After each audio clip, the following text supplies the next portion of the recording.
Hey friend, before we get back into the episode, I want to offer you something that might deeply support you right now. If you've been feeling stretched thin, if you're carrying that familiar fundraising anxiety, or if you're craving a moment to step out of the pressure and reconnect to yourself, I'd love to invite you into a brave and balanced breakthrough session. This is a live one-on-one coaching session tailored specifically to you.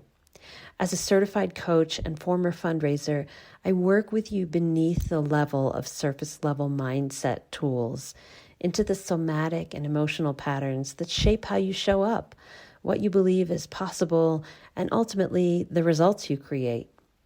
Most fundraisers walk away from this session feeling clearer, steadier, and more able to raise money with ease and freedom.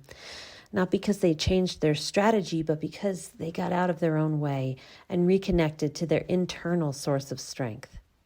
Right now, this session is $97, and the price will be going up in the coming months. So if you've been thinking, I should do this at some point, let this be your gentle nudge to take action. You can book your session through the link in the show notes, and if something in you feels pulled toward this, trust it. That inner tug is your wisdom speaking. All right, let's get back into the episode. Welcome to the Brave and Balanced Fundraiser, the podcast I wish I'd had during my 15 years as a professional fundraiser. I'm your host, Erin McQuaid-Wright. This is your space to breathe, realign, and reconnect with the part of you that chose this work for a reason. Together, we'll explore tools and practices that help you show up less stressed and spread thin, and more grounded, brave, and on purpose. I'm so glad you're here. Let's get started. Hi guys, I'm excited to bring you my conversation with Melody Wells today.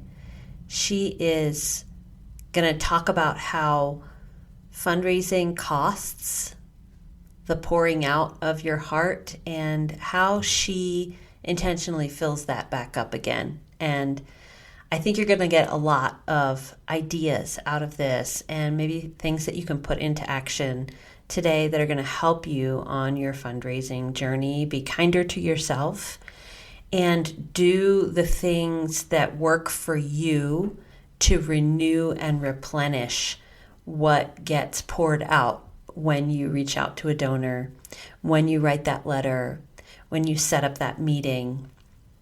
And I think really beautifully articulates her thinking on that. And I really hope that you're going to find a lot of value in this conversation.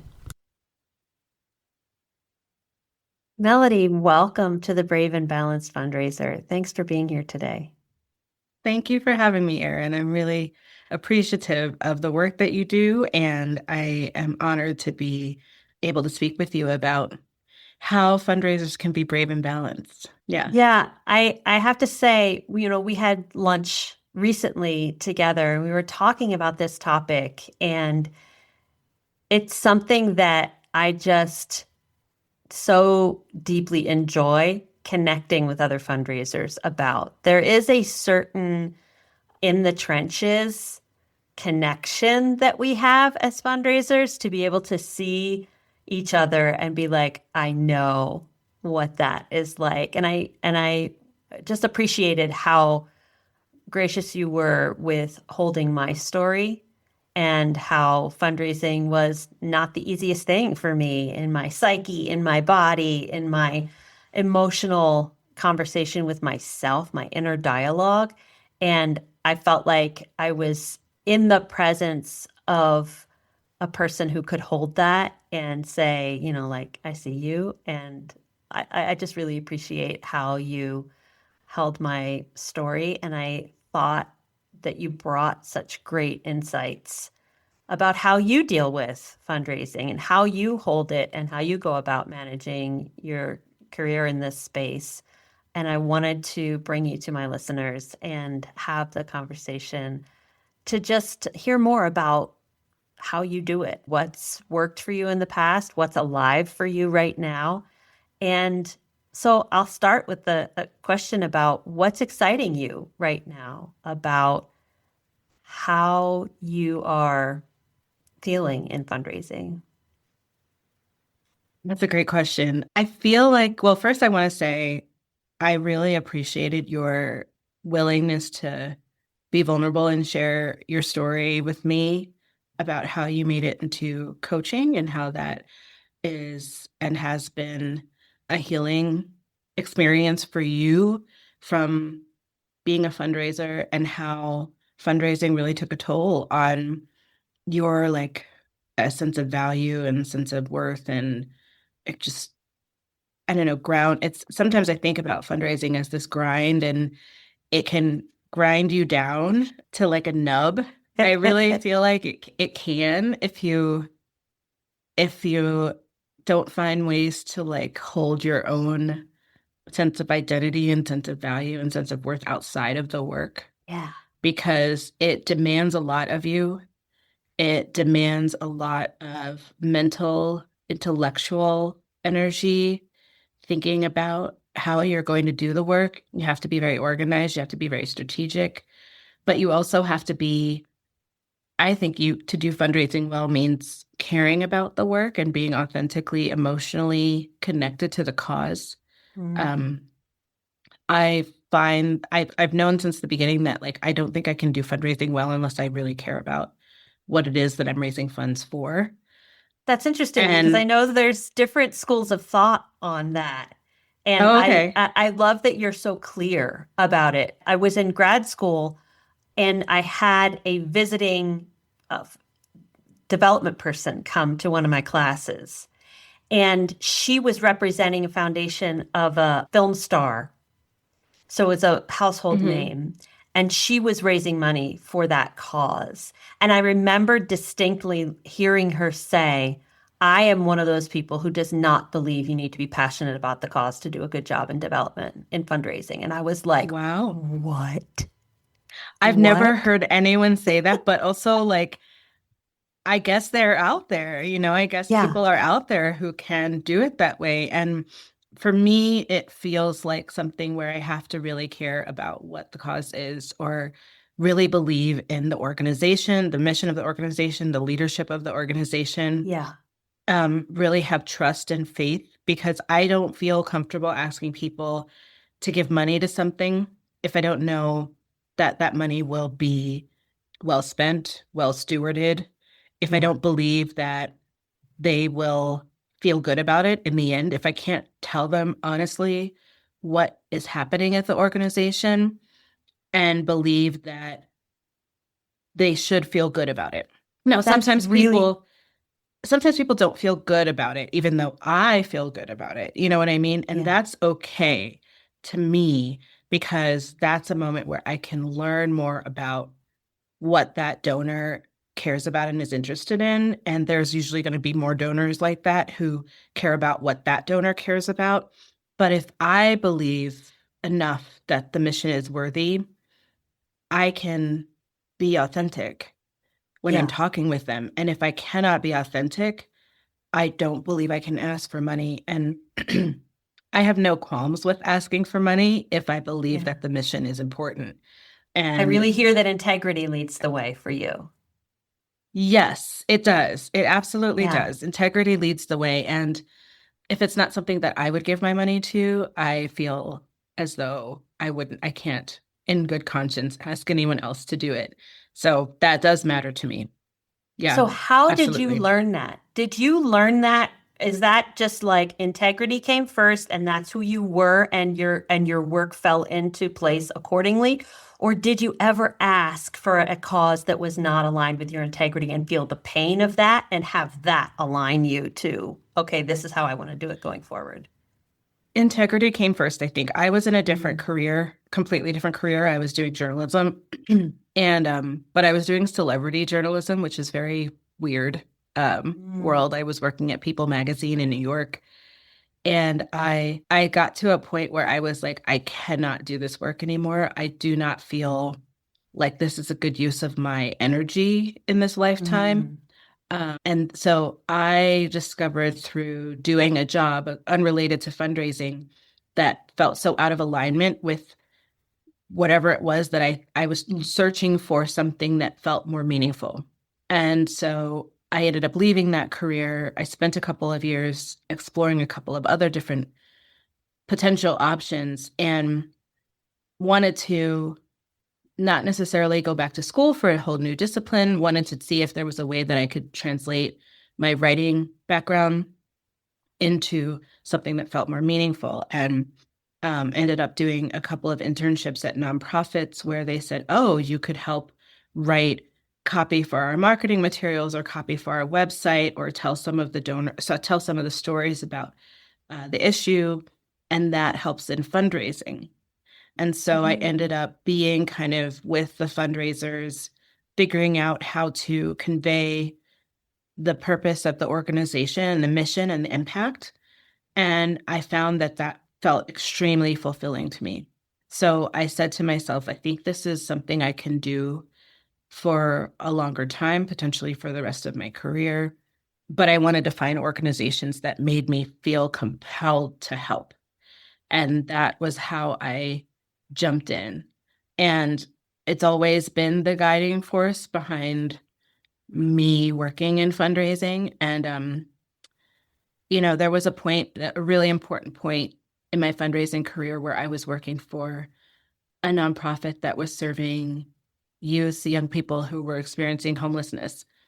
And in my personal life, I was having a lot of challenges, just like I was feeling really like lost and unguided. But when it came to the work, knowing what those young people were going through mattered more than anything. And I found that I was like willing to talk to anybody, ask anybody to support the cause because I felt like they were just so worth it. Like it wasn't about me at all. It was about them and what they needed.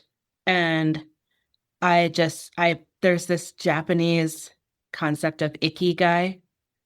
And I somehow stumbled upon this reading something online one day about ikigai, and it had to do with like what you're good at, what you like, what the world needs, and what you can get paid for, all aligning. And I was like, that is it. That is where I'm at right now. And I feel like it's similar to what people call flow state when they're working. Like I just felt like completely empowered to do that job and to go out and ask for money. And it led to a lot of success. I didn't have any insecurity when it came to doing the work itself. So I'm kind of always searching for that. Yeah, that's really interesting. I hear in your story that it was really a feeling that caused you to course correct from journalism into something with more meaning. And I picture it almost like a dial. You needed to turn up the dial on purpose. Like, give me something that's more purposeful than this. So there was a feeling of discomfort. Yes. That caused you to take action and pivot.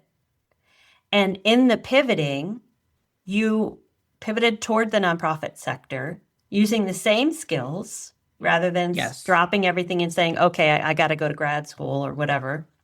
You pivoted, kept the same skills, but put them toward a different purpose. And what was the feeling when you did that? Did you have more energy? Yes, I had more energy. I had more drive. I don't know, I'm feeling it right now, like this kind of like fire in the pit of my stomach that just felt like so empowering. And there was almost nothing that could bring me down from that. It was just this perfect moment for me where I had no question in my mind that what I was doing was important and meaningful. It didn't ever feel like it was about me. Like certainly I asked people to support the cause and they said no, or they didn't come through with a donation in the end or whatever. And it didn't feel like a personal rejection at all. I didn't internalize it. I didn't personalize it. I still felt strongly that the cause was important. I still felt strongly that the way I was presenting it to people was going to resonate with the right people. And I just kept going with it. I don't know how it just really worked out. And I can't say that I have had that's in every career. And so when you asked me like what, or in every job, but when you've asked me what is like exciting for me right now, I think it's finding that space in this job, finding that right message that will fill me with that same passion for this job.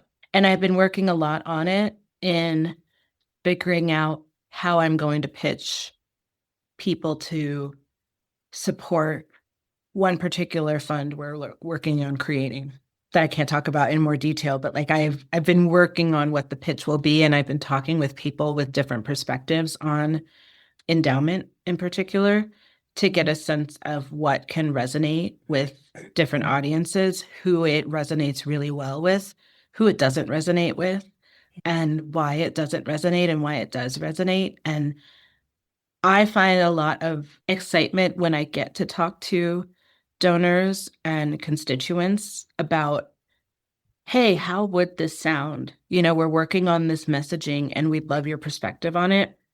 I like to hear people's stories, which is kind of why I went into journalism in the first place. So, meeting with donors one on one, meeting with potential donors, meeting with non donors. Like, I even talked to somebody last night who was like, I'm not going to give until I know what you all are invested in. And I was like, that's totally fair. And I also would love you to listen to my pitch at some point about this because I need to know exactly how it doesn't resonate and why it doesn't resonate. And if there's a way it could resonate. And I just like doing that kind of research work because you get to know who makes up the constellation of supporters of your organization and how to best attract them to a specific issue. I believe that the issue matters, but I think what is most important is like, how can I convey that properly to the people who it's going to matter the most to? And how can I maybe come up with, how can I prepare myself for the no's I'm going to get? I like to always try to do that. So that's got me excited right now because I'm getting to talk to a lot of people. I'm getting to see why people are giving to us and the ways they're giving to us and why they're not. And I like to learn that, especially before I like embark on a big campaign. That's beautiful. And what you're describing to me reminds me of what you were, maybe not on a conscious level, but what you were seeking out like a homing device when you pivoted from journalism to philanthropy. That place of, I want to be where I have more energy, where I feel that fire in my belly. I feel more in flow. I feel more Mm-hmm. things happening. Let me go toward that. And it strikes me that even when you're interviewing someone, like if you're in a feasibility study part of your campaign, even if you're just having a conversation and they're like, I am so not into that, you're still getting that energetic exchange of hearing, being in someone's presence, hearing from them, connecting with them on a human level. And Yes, because you specialize in major gifts, that's the juice for you. that's it. That's totally And it. the Jedi move that sometimes as a coach, I think it's really, really common that people don't necessarily see something that they're really good at as like Hmm. rock star. And so I want to point out the rock star that I just saw within you, being Thank able you. to ask for a gift and not make the no mean anything about you as a person is such a boss move. That is so much of the game right there. I'm preparing myself for the no's so that they're Yep. not going to come and pull my heart out of my chest when I hear them. Yes. It's a part of, the no's don't have to mean anything about me. The more no's I hear, the closer I am to the next yes. Yes. So That's true. tell me more about how you don't make the no's mean anything about you. How did you learn to do that, or have you always done that? Well, I'm okay. I'm going to be, this is like very vulnerable, but I'll share. I think that, so first of all, I will say that like you saying it back to me is what helped me realize this, I think. Um, my battle with anxiety actually prepared me for this. My battle with anxiety and the therapy I've done to like make the anxiety less of a hurdle in my life has prepared me for this because I spent many years of my younger life always anticipating a bad thing, like just anticipating a bad thing's going to happen. And I believed strongly that if I anticipated the bad thing and felt the disappointment or felt the sadness or felt the embarrassment or whatever it was now, I wouldn't feel it later when the bad thing really happened. And I don't know exactly where that comes from. I'm sure Freud would have lots of ideas about where that came from. So I spent many years of my life doing that, just not being able to be in the present moment because I was preparing for whatever bad thing to happen. And there was never any specific bad thing. But so I'm really good at preparing my heart for disappointment. But I've done a lot of work on myself personally to be able to enjoy life more in general, such that I don't spend my days doing that anymore. I can really be in the moment and enjoy happiness and feelings of joy and just be present with myself and my friends and my family and be present at work and really like do what needs to be done in the moment, even if it's just enjoying the moment. But the skill of being able to anticipate a disappointment definitely comes in handy when it comes to fundraising because it's like I have prepared myself that a no is possible. A no is always possible, no matter how much a donor has made it seem like they're on the road to yes. A no is always possible. A yes is also always possible. But neither one, the thing is, I try to tell myself that neither one is necessarily about me at all. So the yes isn't about me either. The no isn't about me. It's that donor wants to do this. And I'm just there asking. Or that donor doesn't want to do this. And I'm just the person who's there asking. You will never get a yes if you don't ask. Well, that's not true. Some people will just like totally self cultivate and make a big gift. Them. Yes. We love them. Yes. But I actually sometimes am disappointed by those because those are the times where I'm like, I didn't get to know you. I can I get to know you now? But I even had a meeting with the donor yesterday and she was like, I brought out several of our past annual reports and she's like, oh, I've read everything on your website. I've read everything. And I was like, that's great. I'm so glad that you're so interested in us and that you're being thorough and doing your due diligence. Did you have any questions for us? And she's like, no, everything. I know, I understand everything and I know everything. And I think you're doing amazing work. And it was so hard to have a conversation. Yeah. And it ended up pivoting to like just a personal conversation. It turned out we're from the same place in this country. And she knows some of the places that I grew up and vice versa and stuff. So that was a nice conversation to have. But like, it made it harder to have a conversation about the organization and the mission and the cause because she had really spent a lot of time reading about everything we do and had decided for herself that she was 100% sure she wanted to give money to us. And like there was no moment in which I could really like insert whatever story I wanted to tell about what we do, the way that I had planned to. So I felt a little sad at that moment. But when it comes to the yeses and the nos, I have to really just tell myself, and this is how maybe it's a coping skill, but I also feel like there's a lot of truth behind it. Like that person is either really into what you're doing and really ready to give to it, or they're not. And the reasons behind each are totally personal, right? Like I found out later that the person who came into our office yesterday, she was like so energetic and happy and delightful and giggly and just bubbly and just a wonderful energy to be around. She had gotten divorced 3 months prior.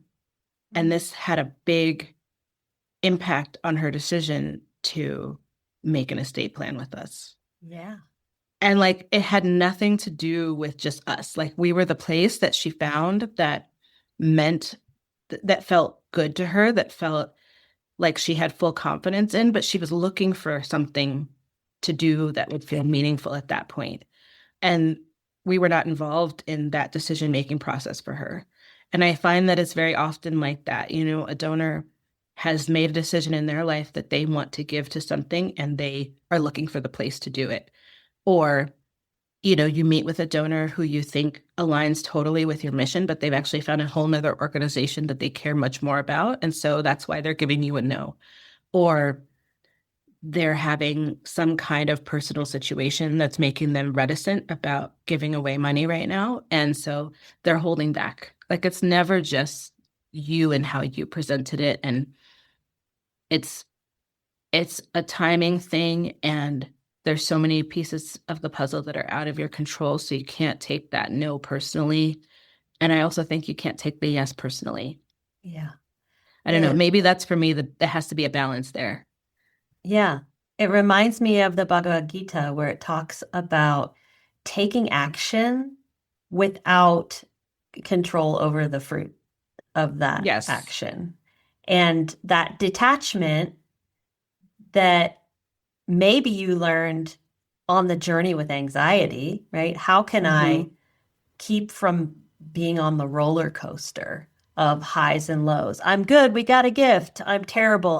They said no. Yes. That ability to be detached seems really healthy to me. And it's in contrast to my story because I can see how I was using the roller coaster as a tool.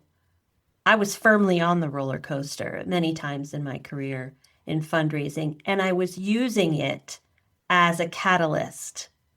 I feel badly because they said no. So let me get myself in gear and really get that next gift, which was, I didn't see it at the time, but it was all about me. It was about how good I was or how terrible I was. And any given day, I was one or the other. And when we do that, what I came to learn in my own healing journey is I was just giving my power away to the donor. I had that fire in the belly that you described earlier of what do I want to bring forth in myself doing this work. I didn't have it. I gave all the fire to the donor, to my supervisor. They were either happy with me or they weren't. And I had to feel accordingly.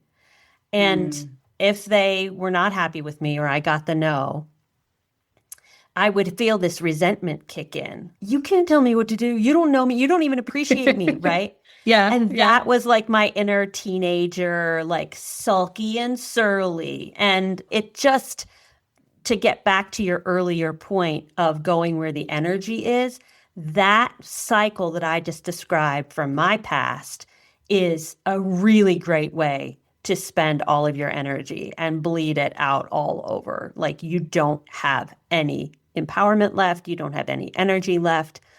And I really love, it sounds a little bit less fun than being on the roller coaster to be detached, like you're describing.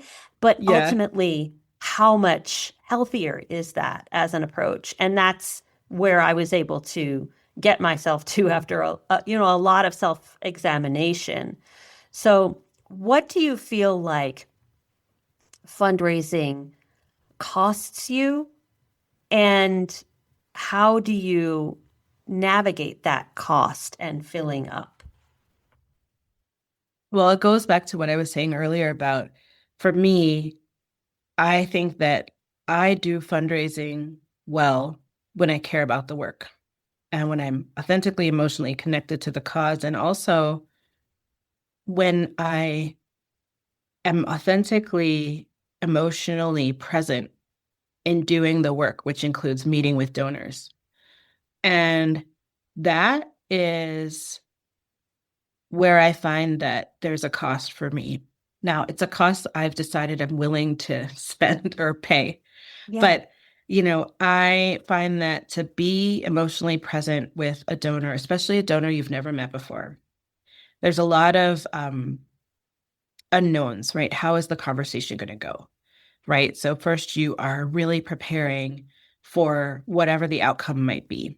And then when you're talking with the donor, You're really giving emotional energy to what they're saying. You're listening hard. You're asking follow-up questions. Like you're very, very present. And you want them to feel connected. So you put energy into creating that connection as much as you can. And for me, it feels like I'm pulling from an internal well of emotional availability. Um, I'm pulling from emotional availability that once I give it to this donor, I can't give it to my partner. I can't give it to my friends. I can't give it back to myself. If I have enough meetings in a week and I'm emotionally pulling from a place to be present with every single donor, and then not just be present in the moment, but then when I write a follow-up thank you card or a thank you email, I pull from it again. I remember the parts of the conversation where there was resonance, and I have to be emotionally present in writing that thank you letter, thank you card too, right? I find that I love doing that work. It feels really, really good to me, and it's exhausting. It really just depletes me in a big way. I think everyone's job has some way, well, not everyone's job. Some people are good enough to find jobs that don't emotionally deplete them. But I like that it emotionally depletes me because it means that I really do care and I'm trying my best. That's kind of how I measure how well I'm doing in the work is like, am I really capable of being emotionally present right now with this person, hearing their story, hearing what makes them care about being here with me, hearing their questions for us about what we're doing. If I can really be there, then I feel like I'm doing the job well. The outcome isn't as important, but I really care that that person feels heard and like the time they took to meet with me was important to them too. So I get drained in that work and I have to find ways to refill the hole of emotional availability. And I often find that I come home and I just don't have anything left to give. And I just heat up a frozen dinner or I just order DoorDash or whatever because I can't do one more thing that involves any level of thought. I just can't, or physically, I'm drained, even though I haven't physically done that much that day. I've mostly sat at a desk, but it's really because I'm putting a lot of myself, my own energy out there to make connection. So I found all these different tactics that kind of help me pour back into my cup. You know, there's that saying like you can't pour from an empty cup. And so on the weekends or in the evenings, I try to do things that fill my cup back up. And I have like a list of things. And I actually found that I've had to write them down so that I don't forget them because that's how emotionally drained I can sometimes be. Oh, wow. Which I think is helpful for me because sometimes I forget, like I'll get so emotionally drained that I'm just kind of like, oh my gosh, there's nothing that can bring it back. But I have to, and I go and I look at the list. I'm like, okay, you can do this thing or you can do that thing. And sometimes I have to plan them in advance so that it's there and I don't have to go through the process of planning them later, especially when it comes to like, for example, like if I want to go to the spa or whatever, just go to a soak or whatever. That's one of the things I like to do is go soak in a hot tub. We're lucky in New Mexico, there's places where there's like $15. You can go soak for several hours or a whole day. But I'll have to like plan it in advance, have it in my calendar, and then go do it because the process of planning it is like too hard to do at that point once I'm depleted. Yeah. So I put that on my calendar and I make it a thing that I do. A fundraising coach that I had at the very beginning of my career once told me that anytime you're doing a big event, like one of those events where you're getting sponsorships and all the things, she was just like, as you're planning that event, plan your recovery. Make a spa retreat day or get a hotel room for a night or two for a staycation, or make sure all your friends and family know, hey, my calendar is clear on these days. I am not doing anything. I need to be alone, in my bathtub with a bubble bath or whatever it is.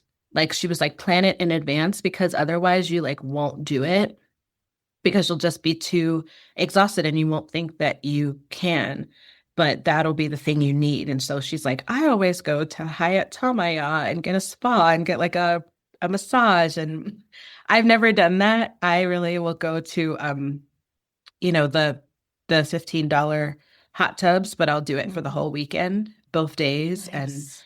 I'll bring a book or I'll bring my music or I just won't bring anything and I'll just go by myself. Nice. Alone time is really, really important for me. And when I say alone time, I mean no other human energies in my space. Like no other human energies in my space. The pets can be there, but I just need to be like I've told my partner, like I need a day where even just like I don't have to think about, okay, what are we going to eat for lunch? What are we going to do? Like where there's any energy expended on anyone other than me. And it sounded when I first said it, I think she was like, "It's really selfish." But I was like, "No, I think Mm, you just don't understand the extent to which I feel a weight of responsibility to you if we're spending a day together. And I just need a day in which I don't feel that weight at all." And so now I'm able to get it frequently because I was like, I need it. I won't recover well if I don't have it. It will be harder for me to do family things. It will be harder for me to do friend things. I'm much more likely to flake on plans we've made with other people if I don't have the time I have alone. And she's seen it happen. She's seen me just be like, I cannot go. I'm in bed. Sorry. Tell them I'm sick wow. because Yeah.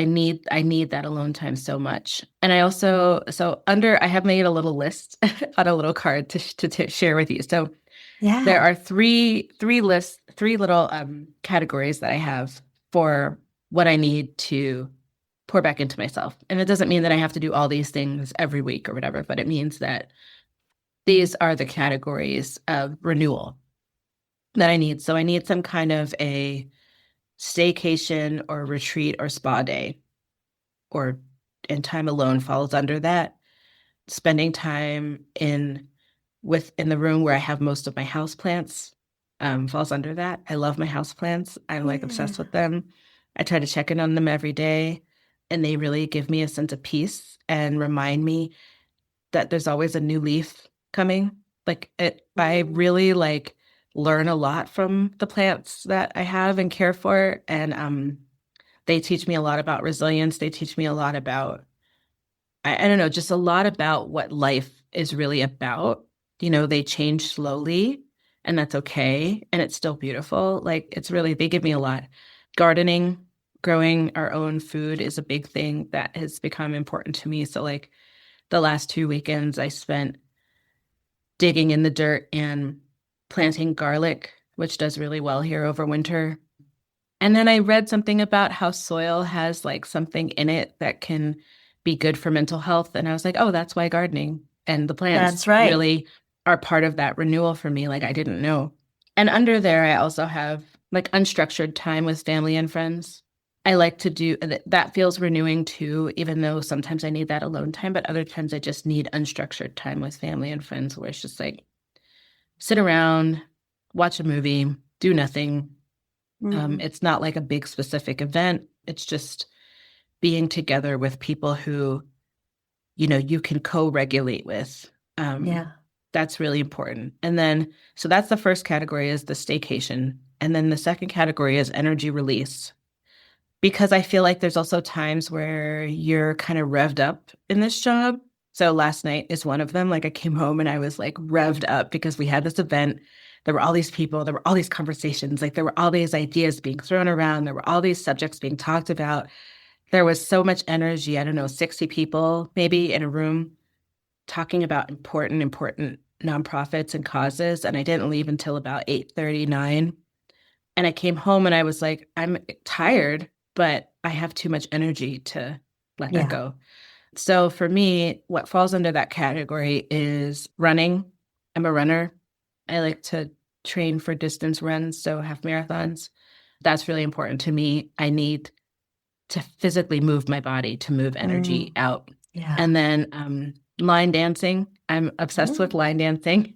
I'm part of like a queer country line dancing group in town, and Oh, I'm one of the wow. instructors for it. And Nice. it just brings me so much joy to be on the dance floor doing the same moves with people.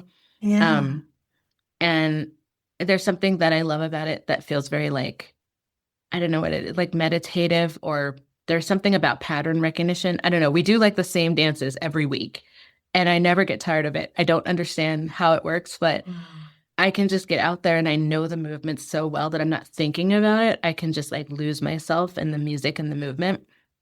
Yeah, And that's something I love. that's entrainment.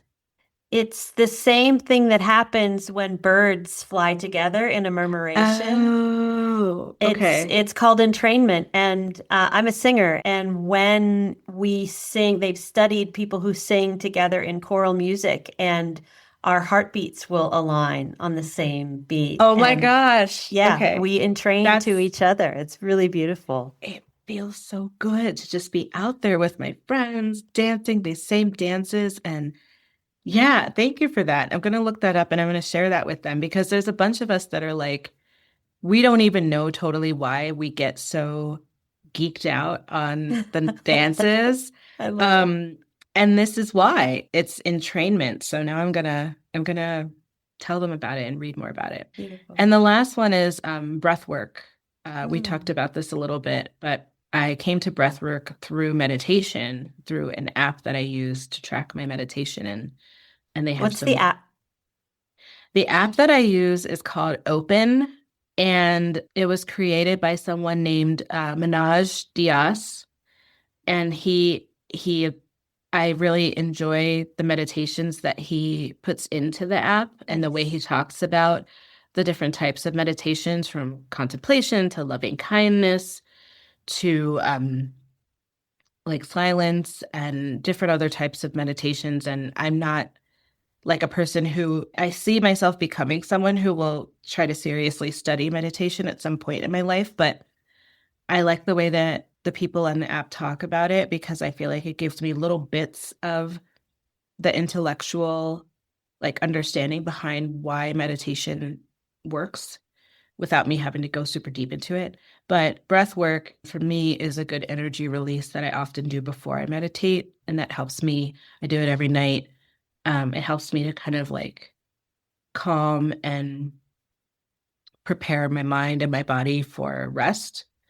Nice. So I do that and I love that. And then so there's the staycation, there's the energy release. And the last one is that I have is empowerment and mental strengthening, which I think is really important. It's just personally really important to me because I like to always be growing and improving my sense of who I am and my sense of my worth in the world. And also understanding what barriers I have to that because I'm always encountering new barriers that are like, oh, now here's a new reason why I don't feel worth it. I don't feel great Mm. about who I am and why I'm not sure that I'm a valuable person. Like there's always some new thing that comes up and I'm like, okay, now let's explore this. So I like to do that through meditation and journaling. So meditation really helps me like widen my window of frustration tolerance and stress tolerance. Mm. And I'm constantly trying to widen it. And I found a lot of success with it. And then journaling really helps me just process like what has been happening in my brain. I like to just kind of free write. And then I find that things come up that I wasn't even like consciously aware of. And then my personal therapy is really important to me. Just having a place where I can say all the things and know that that person's never going to tell anyone else. Yeah. I'm interested in professional coaching. I've done it a little bit, but I haven't done it in a while. So I'm interested in exploring like getting that in the near future because I think it would really help me feel more empowered at work. And then mentorship, including peer and community mentorship, it really matters to me. Like finding people that, like you said at the very beginning, Erin, like that understand you don't have to explain why being a fundraiser is difficult or why you feel challenged here or there.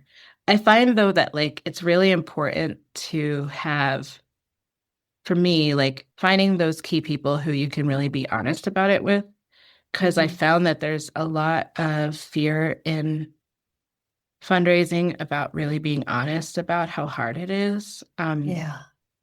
and how challenging it can be, and what your specific challenges are. And it's a small community. And I think people are worried that word will get out that they struggle with this or that aspect of it. I know I struggle with that because I think I'm a little bit of an empath in that I can pick up on, oh, this person's really nervous, or this person's really reserved, or this person's got some ways in which they really don't want to open up to me or to open up right now.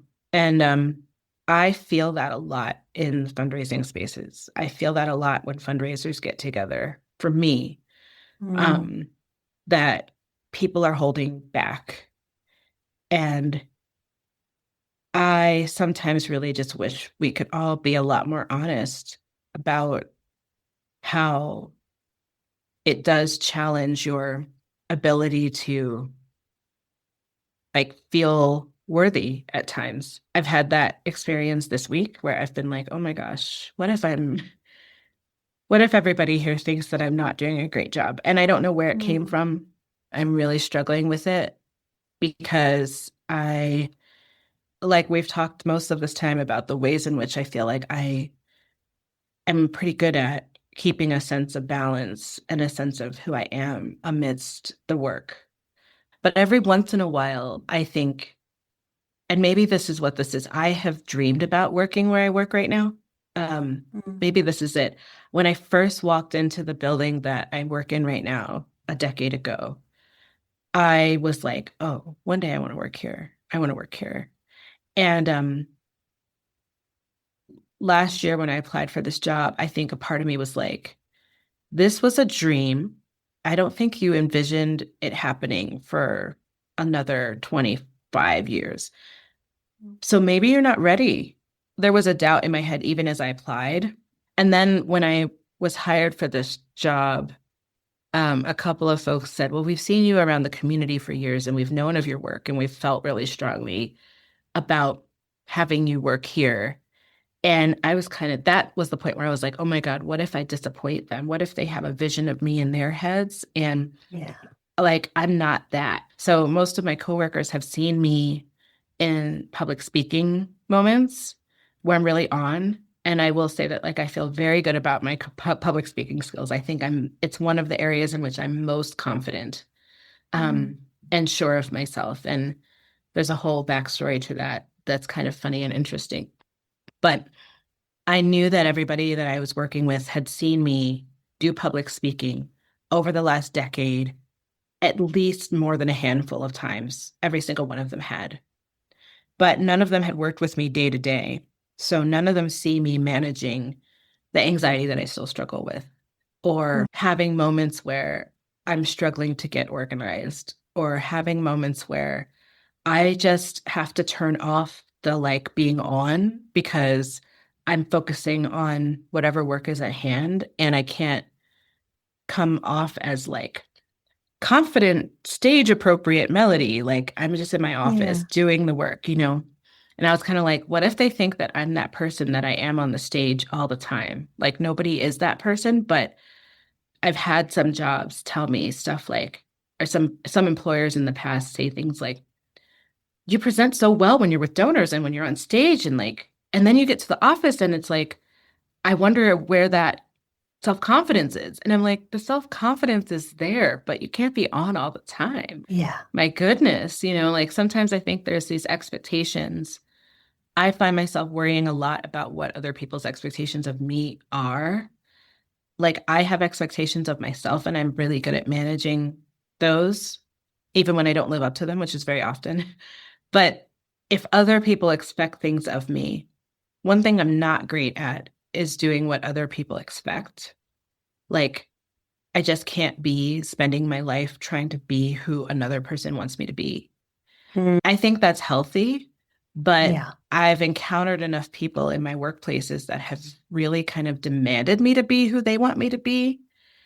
And so I think this is a new job for me. I've been in it about 6 months, and I feel like I worry that there are expectations that people have of me that they haven't stated that I maybe can't live up to. And so I think, you know, something that might be helpful for me in this situation, now that I'm talking about it, this is like my journaling for a moment. Now that I'm talking about it, is to like see if I can get them to voice any expectations so that we can be both clear about what they are, and I can be clear about what I can and can't live up to. I just don't like living under the fear of what another person's expectations might be. And I Yeah. find myself living like that a lot. And I don't like it. I'm trying. I'm on a personal campaign against that because I think it's not healthy. But as fundraisers, sometimes I think we are aware that whoever we're meeting with has some type of expectation of us, and just distancing ourselves, like our sense of self-worth from what other people think we should be, is really important. And you can't just guess at what some person, some random donor wants you to be. You just have to be who you are. Well, and And I you have think to, there's really, yeah. go ahead. Oh, and you have to affirm that that's a valuable person. Well, and I think it's a real safety strategy. There's so much intelligence in that strategy of anticipating what someone else wants from us. Mm-hmm. Because just like when you described earlier, anticipating that there could be a no here helps you to not get so swept up into the maybe yesness of it that you lose yourself in that. So it Mm-hmm. really strikes me as kind of brilliant to suspect that there's something that they want from us that they're not saying, and that drains energy. It totally drains energy. But I love the way what came to your mind when you were talking about taking action, which was let me go to the person and ask if there are expectations they have that I'm not meeting, and have that conversation if there are, rather than Mm-hmm. letting that program run me in the background and just be like, let me be suspicious at all times that I'm not living up to the expectations. Yeah, that's how I've been living this last week. And I'm really glad that we had this conversation now because it was really important for me to figure out, like, what am I doing? What's driving this? And what's driving it is the worry that there's expectations that haven't been said. And so it just needs to be said, like, hey, I want to make sure that we both have a realistic perspective on what this job is and how it can be. And so I really want to get a sense of what you're hoping for so that we can discuss it and come up with whatever it is, metrics or whatever it is that can be aimed toward. Because if Yeah. they're And in not taking that clear, action, you like pop the bubble of mm-hmm, this sort of doom bubble that is like here at all times, like squeezing us into the wall of the room because it's getting so big and there's not enough room for us to exist next to this doom bubble. And you just popped it when you said, let me have the conversation. It's not running me anymore when I mm-hmm, can say, oh, there's this here. Let me ask about this. Is this something that is real? Is it a fact or is it a feeling? yes, or And it fear. sounds like there's a fear Yeah. or a feeling that may or may not be a fact. And so I just want to celebrate your brilliance in realizing Thank this is a you. conversation rather than a compelling fear that needs Yes. to be here and running the show. And Melody, I just want to celebrate you for your authenticity, for the heart that you bring to your work, for the Thank you. integrity that you bring to fundraising. And I giggled a little internally when you said that there's a struggle to get organized. And I don't doubt that that feels real for you. But my friend, you have organized categories for renewal into three categories for how you can fill back up again. I just want to be a mirror to you and say to someone who feels like they sometimes struggle to be organized, that also happened. You did that. Not Yeah, because it it's was an true. assignment. I mean, you just did that for yourself as a gift to you. So maybe a little context for you Okay. and wanting to be that mirror to show you your brilliance. And I just want to thank you for taking the time to be here today and for the work that you do and for being you. Thank you, Erin. Thank you so much. I think that I'm excited to like listen to your podcast because I feel like almost every sentence that you said had some important gem of insight that can help me personally grow as a person. And I think the more fundraisers who are able to have these conversations with you and uncover the ways in which they are being resilient in this work and have you like reflect back to them the ways that they're doing that and ask these really good, really thoughtful questions about how they're doing that work, it can really strengthen us individually and strengthen our ability to be resilient in these jobs. And I feel like there's a lot that gets talked about with regard to fundraising jobs turnover. Like I think the average length of time that a person spends in a fundraising job is like 18 months or something. Yeah. And it's like you really can't do the most impactful work in that amount of time.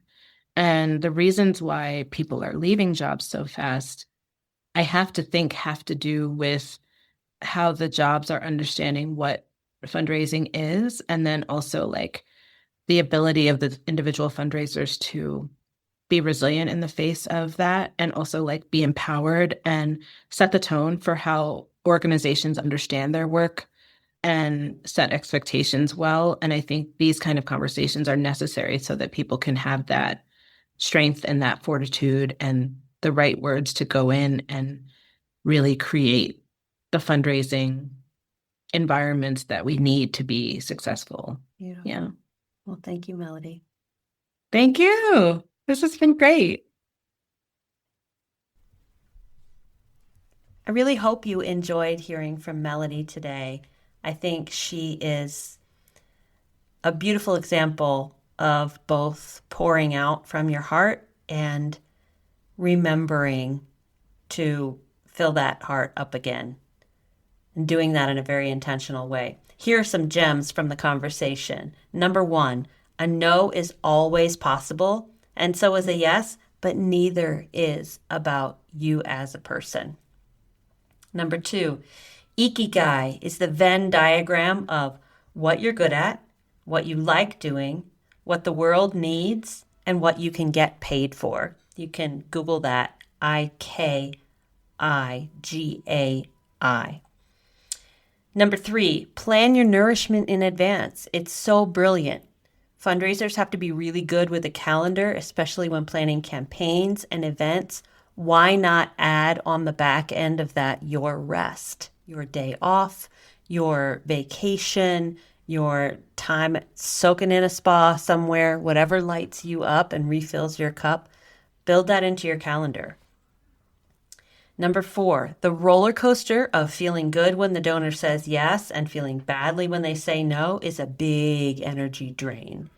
You can avoid this and keep your power when you get off the roller coaster and take responsibility for your own okayness rather than giving that responsibility to the donor or to your supervisor or to the board. And finally, Melody's 3 categories for renewal. This list that she made up for herself is entirely personalized for her, but you can use this idea for yourself. Those 3 categories are staycation, energy release, and empowerment and mental strengthening. So I hope that these ideas brought you some lightness to your spirit. I ask that if this conversation was of value to you, share it with someone who needs to hear this. Share it with a fundraiser who's feeling stressed and pressured this time of year and needs a little bit of breathing room. And you can subscribe to the podcast and write a review that helps others to find us. And I thank you for being here.